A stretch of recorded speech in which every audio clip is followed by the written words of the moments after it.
All right, good evening, everybody, and welcome to, what are we doing, Week 8? Week 8. Predictions, picks, Friday Night Victors. And, well, first of all, I want to get some word in about our sponsors. Jeff Tuttle is not one of our sponsors, but we do thank him for his CD. We just listened to his song. What is it called? Long Neck Story. Great song. Yeah, it is. Get Jeff Tuttle CD. But anyway, sponsors. Gerwick Nissan. We have a Gerwick Nissan Game of the Week coming up. You voted it. Mike Murphy, he'll paint the town. You need something painted? Call Mike Murphy. All this is on our website. Joe and Peg Bellino, State Representative Joe Bellino, thank you for your support. They also own Broadway Market. Check them out. Little Vinny's in Newport, 2-for-1 Mondays. It's coming to an end here. The hot dog season. Check them out over there. Who else we got? Cakes by Stephanie, right across the street. Cakes by Stephanie. You want a cake? You want a cupcake? You want anything delicious? Go to Cakes by Stephanie. We have other ones. Birthday cake, wedding cake, any type of cake. That's right. Varsity Athletics, embroidery, shirts, uniforms. They do it all.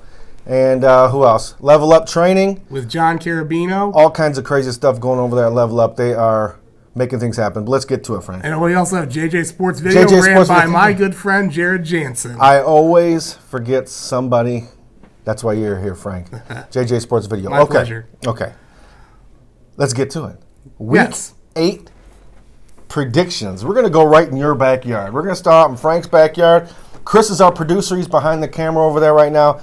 He's letting Frank, he's used to be the unofficial third member of Friday Night Victors, but he's officially the third member of Friday Night Victors now. Frank is a beast. Anything that's written with stats and it looks like someone took 5 hours to write it, Frank did it, okay? He's the best. Okay, here we go. Britton Deerfield 4-3 at Whiteford 4-3. What do you think, Frank? This one could be a close competitive one, given that both teams are making a playoff push, but I like Whiteford at home in this one. Yeah, Whiteford's tough to beat. Britton Deerfield's having a little bit of an unexpected year. Yeah, they're better than average, so I think they could pose a problem, but I think that Whiteford's going to pull it out at home. I think Coach Benson coming off that loss to Clinton last week, they got clobbered pretty good by Clinton. Kind of expected. Clinton's really good this year. Whiteford, a little bit of a down year for them, but they'll be back. We both go with Whiteford. All right. Moving on here. Morenci 1-6 at 2-5. Summerfield. Who you got? Well, Summerfield's already eliminated from playoff contention. What's going on around So is Morenci. But Morenci is, for lack of a better word, awful. I'll take Summerfield at home.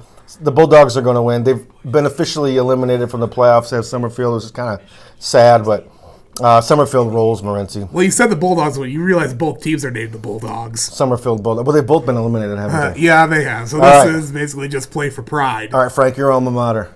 Ida, the Blue Streaks come in at 3-4. A must-win at Onsted. A very good Onsted team, 5-2. Yeah, I've actually seen this Onsted team. They are better than in years past. Difference maker for them is Travis Hill at running back and at defensive back. I would like to see my alma mater pull it off, but unfortunately, I just don't see it happening. I'm going with Onsted here. Onsted, probably not 10 years ago, 15, 20 years ago was a heck of a program. They were good every year. They've had some down years. They're starting to make a comeback, certainly this year. Ida, under Jeff Tuttle, have been amazing. You mean Jeff Potter? Jeff Potter. I said Jeff Tuttle. Too many Jeffs. I meant Jeff Tuttle. And Jeff Grodi is behind us. Yeah. But, Onsted, this is their year. They're really good. I think they could win a playoff game. I think they could, too. Okay, Frank. We need this prediction under 20 minutes. Dundee 4-3 at Erie Mason 2-5. Go. Who expected Dundee to beat Columbia Central by 37? Anyone? No. Not Bueller? Me. Not me. Not a chance. No. I'll take Dundee. They're rolling right now. They're making a push, and they want to make sure they take care of business. So you're going with Coach Mack and the Vikings. Yes, I am. And I'm obviously wearing a Dundee sweatshirt. These two teams, it's rivalry week. I knew I'd mess it up. These two teams I'm not going to say they don't like each other, but it's a healthy, they want to beat each other type of a thing, don't they? That is very true. They don't like each other. Okay, they don't like each other. I'm going Dundee as well. Full house team. Mason has trouble stopping the tee.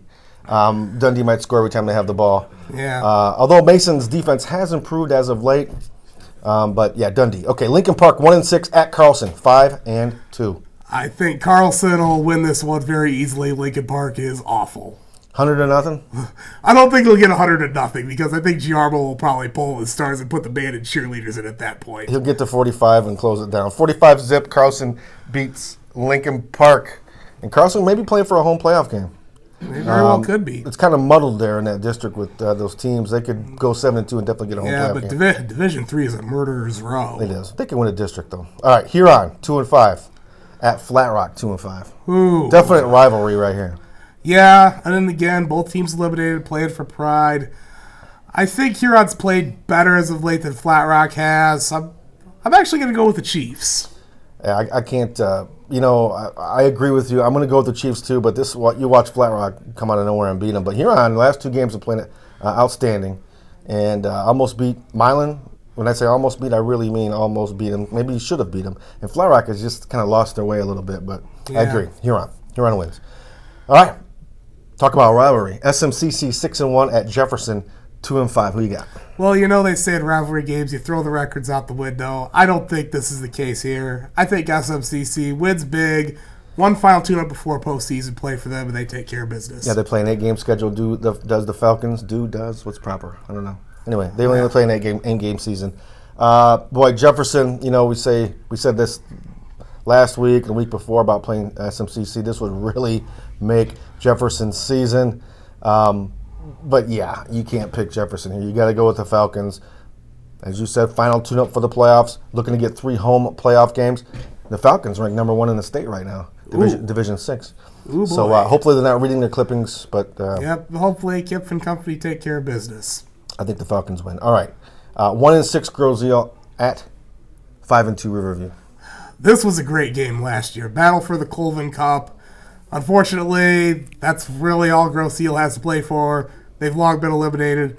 I think Riverview takes care of business here, gets their 6 wins, and they punch their ticket to the playoffs. Okay, so I saw Groseal play last week, and I was impressed. They played well. Giuseppe Pizzo, or as Jeff Grodai calls him, Gillespie Pizzo. Very, very good football player. Amazing football player. I was very impressed. Only a junior. The team is comprised of mainly juniors, a lot like Huron. So look for Huron and Groseal to improve vastly next year. Of course, I've been saying that about Huron for 10 years now. I think next year's the year, Huron, folks. They did go to a semifinal. They did. Yeah. They did. And but yeah, Groseal's a year away. Riverview takes this one without any sort of problem. And they bring the cup back. To move to 6-2 to ensure themselves a playoff. They got to win this to get to the playoff. Yeah, I agree that they do, yeah. Especially with one of the Redford schools looming. I forget if it's Thurston or Union, but that's not going to be an easy one. Well, it's Thurston. And yeah, you're right about that. I don't think Riverview gets in at 5-4. But yeah, so this is a big one. And Groseal played well against SMCC, so we'll see. All right. Big game. This is one of our games we had the fans vote for. I voted for this one, I'm not going to lie. Milan 7-0 at Airport 5-2. What do you got? Huge contest. Ooh-wee. This is a big one. I know Milan had their issues with Huron. I think it was just a blip on the radar. I mean, there's been years past I've been driving the airport bus. I like what Jim Duffy has done there. I mean, they came within a whisker of beating Riverview. But again, I think Milan's just got more talent. Tristan Hines, Cole McElvaney at running back, Kendrick McBride a receiver, and even Evan Fertney, who's come back recent weeks. I think Milan takes. He got his first Division I offer. Yeah, I think Milan takes this one in a nail biter. Okay. Gary, what's it gonna be? I'm gonna go with the Jets in this game. I'm gonna go with, every team has a scare. I think Milan's scare was last week, but I've been kind of waiting for the other foot to drop with Milan. They're a great team, obviously a great team, but 2 years in a row a team running the table in the Huron League just would surprise me. I'm going to go with Airport. I think, of course, Coach Hoskins is doing a good job. He always does, but Coach Duffy's doing a heck of a job too. This Airport team is playing well. They've improved every year under his tenure. I'm going with the Jets to get that signature win. They don't have a signature win. This would be the one at home. It's going to be pumped up. Yeah. Big Friday night atmosphere. Taking the Jets, Frank. Okay, well, we'll see what happens to that one. It should be a good one. All right, Frank, you know what time it is right now, don't you? Oh, the Gerwick-Nissan game of the week, and it's another rivalry game. It is a big rivalry game and an absolute must-win for one of these teams. We got Bedford coming in at 5-2. They are invading Bunkelman Field of the Trojans. Monroe's 3-4. Oof. Talk to me. Yeah, another one that you say, throw the records out the window of this rivalry. I know there's been years past where that's been true. It could be true this year. I think Monroe's starting to get things rolling a little bit. But I think they don't have an answer for Christian Brown. The guy is a machine at running back. I'll take Bedford. But I think it's going to be within 10 points. I'm going with the Trojans to keep their playoff hopes alive. It's an absolute must-win. I don't think the talent disparity is that great. I really don't. Bedford might have a little better football team, but yeah, I think Monroe's got the players to do it. Panza, oh yeah, Head. I think. And Monroe, you have to understand, has got some young guys too. Tristan Panza, only a sophomore. This ain't the last we're going to hear about him. Oh, absolutely not. I'm going with the Trojans. I'm gonna go. You know, I've liked Bedford all year. So is Chris. He called Bedford would be a good team at the beginning of the year when I wasn't really sure, and he was right. Yeah. And but I'm going to go with the Trojans. He's raising his hands in victory. His arms are in a V. Our Schultz is right now. Go with the Trojans. The Gerwick-Nissan game of the week over the Kicking Mules. You're taking the Kicking Mules. Yeah, I am. I think they get their 6th win here. This is one they need to get to, especially they got a tough one to Coldwater in week 9. They do. So I think this is one they got to take care of business. Yeah, this is two tough wins. They got to have it, and I think the players are going to be ready, and they will respond. Coach Nick Notaro will have them ready. Now, Frank, I think that's it. Yep. We've covered all the games in we did. speedy fashion. Yep. You kept it condensed. I'm impressed. I know you were over at the coffee shop taking notes.